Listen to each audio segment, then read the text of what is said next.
Hello and welcome to Getting Real. I'm Joshua Halstead. I'm Michael Halstead. And today we're talking about Black Panther. This is a news effort from Marvel. It's the first major black superhero from Marvel, like the MCU. People forget that Blade happened, which is a trilogy of African-American-led Marvel superhero movies. But this is the first major one for the MCU. Definitely the highest budget black superhero film. It's a pretty big deal. So we went and saw it. Ryan Coogler made it, and that gave me a little bit more hope going into it, because Ryan Coogler, I think, is one of the best directors out there.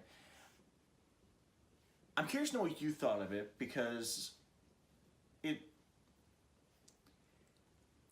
was weird watching it, because there are choices made that for me seemed strange, but I think that you probably liked.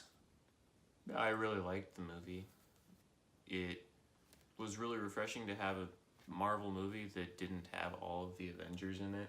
It was just focused on the one main character, which I don't think we've seen that since, Iron Man 3? Yeah, maybe. Something like that. But yeah, I really liked it. I thought that the set design was awesome, the costumes were awesome, the acting was really good, and I like the way that it tied into the newer comic books. It pulled a lot of inspiration from there. It was really well developed. You cared about the characters. The villain in the film was very different from any villain that we've seen in a Marvel film so far, so that was kind of refreshing there, and Michael B. Jordan did a great job in that role. Really, the only thing that I didn't like about the film was there were so many parts where the special effects were just terrible. Like, there was a lot of really bad CGI, and there was a lot of really bad green screening, where it's, very obvious they're standing in front of a screen and they put something behind them, and you've got, this bright outline. It's very obvious that they're not actually there, and it just kind of takes you out of the movie. And really, that's the only thing that I'd be down on in the film. I thought it was a superb film. Again, just honestly, I don't know what happened, but this was a definite decline in the special effects from what we've seen in the other Marvel films. Not that the other Marvel films are always phenomenal with their CGI, but there were just some scenes in this where I felt like I was watching a video game. Yeah, I mean, I had heard the CGI was bad going into it, but the reality of the situation is Marvel, in my opinion, never has good CGI. Even the Marvel films that I really like the first Guardians of the Galaxy, the CGI is just obnoxiously bad in Marvel films. Part of it being that because they're comic book films, it seems like they think that they can get away with just having their CGI look cartoony, which just, no. If I wanted to watch a cartoon of a superhero, I would go watch a cartoon of a superhero. But this CGI was unforgivably bad. There were several scenes that looked like they belonged in the 1995 Jumanji film. Like, there are these rhinos in the film, and they looked less believable than the ones in the original Jumanji. Like, it was really, really bad. And I want to know why.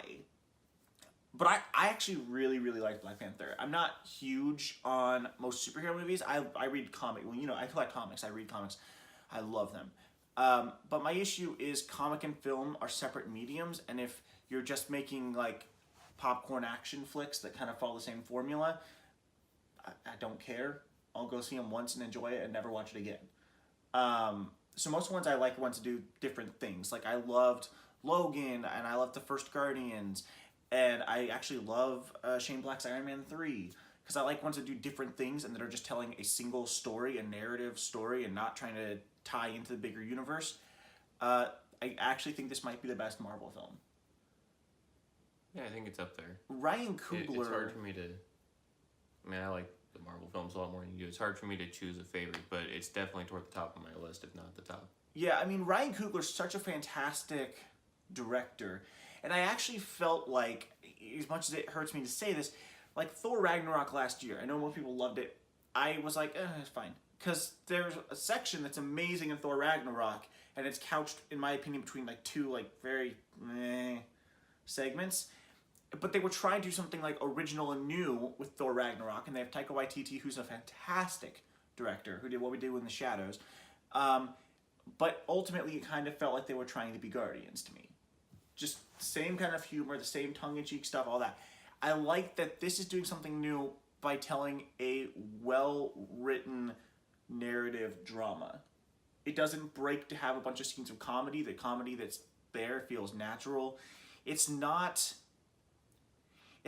like when you have Mark Ruffalo and Robert Downey Jr. on screen together and they're just going back and forth, shooting off one-liners at each other and being rude. Like, he's not a playboy. He's not like a smart aleck. He's just this genuine, nice, sort of very honored figure, and so he behaves the way that you would expect him to.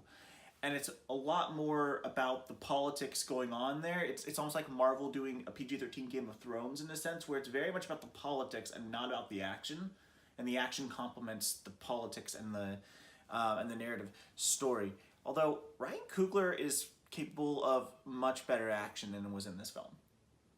I mean, the action in this film is really good compared to Marvel movies, but like Creed, which Coogler directed, has a 5-minute single-take fight scene that is one of the best fight scenes I've seen in years.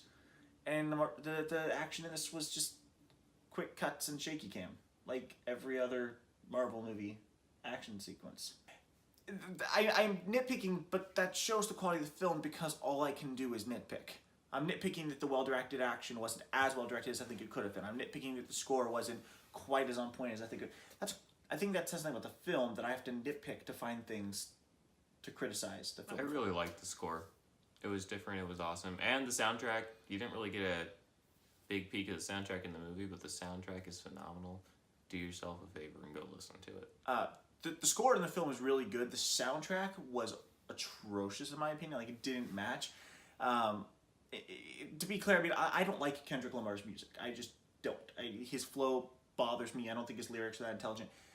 But, like, he's trying so hard with the songs on the soundtrack, and it was distracting, and they queued up to that soundtrack when it cut from the score to that at, like, seemingly the most random of times. I thought it did fine, and honestly, that soundtrack didn't appear in the movie much, but I'm going to differ from Josh here. I'm going to say do yourself a favor and actually just go listen to the soundtrack from start to finish. It's a really good album. Really good. I do want to point out Michael B. Jordan was amazing in this film, which I expected. I said before going in, we were on our way to the theater, and I told Michael, like, Michael B. Jordan's going to be the best thing in this film. I'm calling it now. Michael B. Jordan is far and away the best thing in that film. Like, Michael B. Jordan's one of those actors that for the longest time was doing roles where people didn't really see how good of an actor he was, so he was just like, yeah, he's fine, he's passable. And then he did Fruitvale Station with Coogler, and people were like, oh, he can act. And then he did Creed with Coogler, and people were like, oh, he can really act. And he was amazing here. This is, I think, the best Marvel villain. Yeah. Largely because, and I'm not going to give anything away with it, but largely because he's not just a straight villain. He's you agree with most of what he's saying, and then he says something like, whoa, okay, that's an extreme. And so it allows for complexities, because this film is very clearly talking about, you know, racial tensions in America and all that, but I like that it's not this side's right, this side's wrong. It's literally showing the extremes of both and going, these extremes are hurting people.